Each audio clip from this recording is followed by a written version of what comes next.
আপনারা জানেন যে গতকাল আপনাদের সাথে আমার কথা হয়েছে। আমরা এয়ারপোর্ট থেকে নেমে আমরা নিউ টাউন, বিধাননগরের নিউ টাউন থানায় এসে আয়ুকে নিয়ে আমরা তদন্তের স্বার্থে আমরা ঘটনাস্থল পরিদর্শন করে সব কিছু আমরা দেখে তারপর আমরা সিআইডি প্রধান কার্যালয়ে আমরা সিআইডি চিফ মহোদয়ের সাথে কথা বলেছি। সেখানে 3 থেকে 4 ঘন্টা আমরা কথা বলেছি, ক্রস এক্সামিন করেছি। তারপরে আবার সিআইডির মতো করে আবার আজকেও আমরা, আপনারা জানেন, আমরা ওই কলকাতা পুলিশ যে আসামিকে গ্রেপ্তার করেছে, যে ঘাতককে গ্রেপ্তার করেছে, সেই ঘাতককে নিয়ে আমরা আবার ঘটনাস্থলে আজকে আমরা আবার প্রতিটি জায়গায় আমরা একদম বাস্তবে কোথায় কি করেছে, কোন রূপটাতে হত্যাকাণ্ড সংঘটিত করেছে সেগুলি আমরা তন্ন করে তার কাছ থেকে শুনেছি। এবং আমরা আসলে আমরা অত্যন্ত আবেগজনিত অবস্থায় সেখানে ছিলাম যে বাংলাদেশের একজন মাননীয় সাংসদ সেখানে জীবন্ত অবস্থায় প্রাণান্ত অবস্থায় সেখানে আসলেন, আর তাকে বাংলাদেশের কিছু মদতদাতা, বেনিফিশিয়ারি, ঘাতক, তারা এভাবে তাকে নির্মমভাবে, নিষ্ঠুরভাবে, বর্বরোচিত কায়দায়, পাশবিক কায়দায় তারা ঠান্ডা মাথায় সংঘবদ্ধভাবে বহুদিনের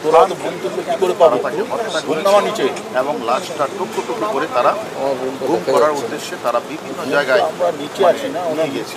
এবং আমরা যেখানে গিয়ে যেটা দেখতে পেলাম যে সুন্দর একটা আলিশান বাড়ি, সেই বাড়িটার মধ্যেই আজকে আমরা যখন গেলাম তখন দেখলাম একটা প্রাচীরের মতো সেই বাড়িটা বাড়িটা আছে। এবং আমার কাছে তখনই মনে হয়েছিল, আমার কানের মধ্যে ভাসতেছিল, এই নিস্তব্ধ বাড়িটার মধ্যে যে প্রাণান্ত বা বাস্তব বা আমাদের যে জীবন্ত মানুষ, আমাদের এমপি মহোদয় আসলেন, আর সেখানে যে তাকে যে ঘাতকরা যেভাবে ছিল, সেখানে আমার কানের মধ্যে বাজতেছিল যে এমপি মহোদয় এখানে এমপি মহোদয়ের আমি মনে হয় বাচ্চার কান্নাটা, যে আকুতি মিনতি এবং সবকিছু আমার কানে আসছে। আর ঘাতকরা যে তাকে মেরে যে অট্টহাসি সেটা আমার কানেও বাড়ছিল। আমি মনে করি যে এই যে ঘটনাটা, এটা একটা অনেক দিনের পরিকল্পিত এবং প্ল্যান করে ঠান্ডা মাথায় তারা এই ধরনের হত্যাকাণ্ডটি ঘটিয়েছে। আমরা তো দেখেন আমরা তো আসলে বাংলাদেশের পার্ট থেকে এসেছি।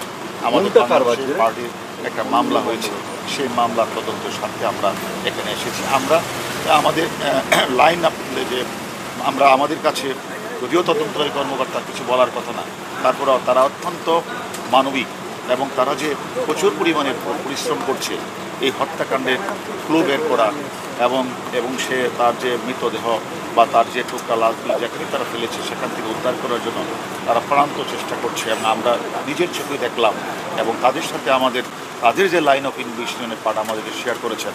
আমরাও আমাদের ওই আসামির সাথে আমাদের বাংলাদেশি আসামির আমরা ক্রস এক্সামিন করেছি এবং ক্রস এক্সামিন করে আমরা কিন্তু অনেক তথ্যই আমরা পেয়েছি।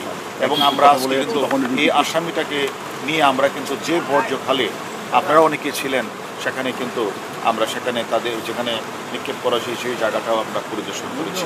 এবং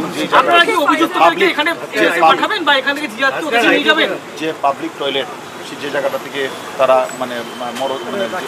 মৃতটাকে বিভিন্ন টুকরা করে হস্তক্ষেপ করেছিল, সেই জায়গাটা আমরা তদন্তের স্বার্থে আমরা যেই জায়গাগুলিতে অপরাধটা সংঘটিত হয়েছে প্রত্যেকটি জায়গায় আমরা পরিদর্শন করেছি।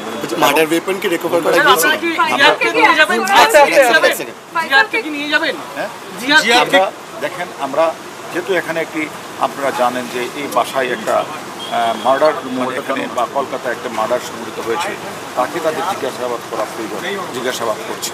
এবং পাশাপাশি আমরা এসেছি যে যেহেতু আমাদের দেশে একটি পার্ট, সে অপহরণের একটি মামলা রুজু হয়েছে, তার পার্ট হিসেবে আমরা এখানে এসেছি। আমরা তাদের সাথে বসে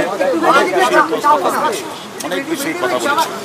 আমি মনে করি যে আমরা তদন্তের স্বার্থে অনেক কিছুই আমরা এখন বলতে পারছি না। এবং আমরা দেখলাম যে কলকাতার সিআইডি, অন্যান্য পুলিশরা খুবই আপ্রাণভাবে চেষ্টা করেছে তারা ওই যে কোনো বা আমরা এখনো এরকম আমরা আমাদের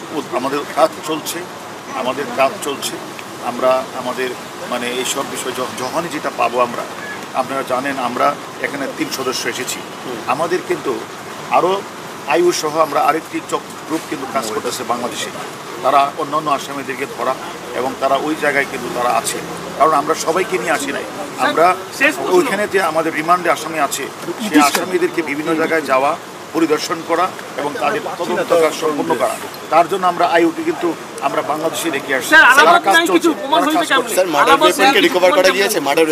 আমরা কলকাতা পুলিশ আমাদের নিয়ে তো বিভিন্ন জায়গায় গেলেন, তারা দেখলাম নদীর খালের মধ্যে মানে অনেক ফিশারম্যান তারা লাগিয়েছে, তারা কাজ করছে।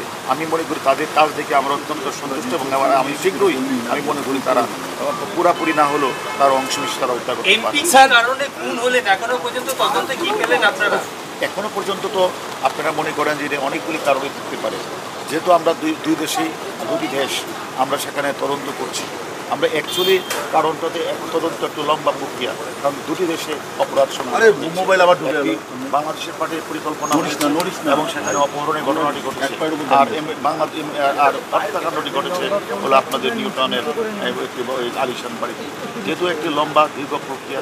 এখনই স্পেসিফিক এই মুহূর্তে আমরা দুই পক্ষে কাজ করছি, এই মুহূর্তে আমি স্পেসিফিক বলতে পারবো না এই কারণে সংঘটিত হয়েছে, এটা পরবর্তী পর্যায়ে আপনাদের জানাতে আজকে যেটা হলো সেটা তাতে কি পাওয়া গেল? রিকনস্ট্রাকশন করলেন আজকে জিহাদকে নিয়ে ফ্ল্যাটে। আমরা ইন্ডিয়ান পুলিশ এবং আমরা মিলে আমরা কাজ করেছি, তার সাথে আমাদের ওই আমরা মানে আমরা সেখানে ক্রস এক্সামিন করেছি, আমরা কিছু নতুন তথ্য আমরা পেয়েছি, আমরা মনে করি আপনাদেরকে শীঘ্রই আমরা একটা ভালো আজকে অভিযুক্তকে নিয়ে জিহাদকে ঘটনার পুনর্নির্মাণ করলেন কি? আমরা নিয়ে গেছি, আমরা তাকে সিআইডি সহযোগিতায় তারা সেখান থেকে নিয়ে গেলেন, আমরাও সেখানে ছিলাম।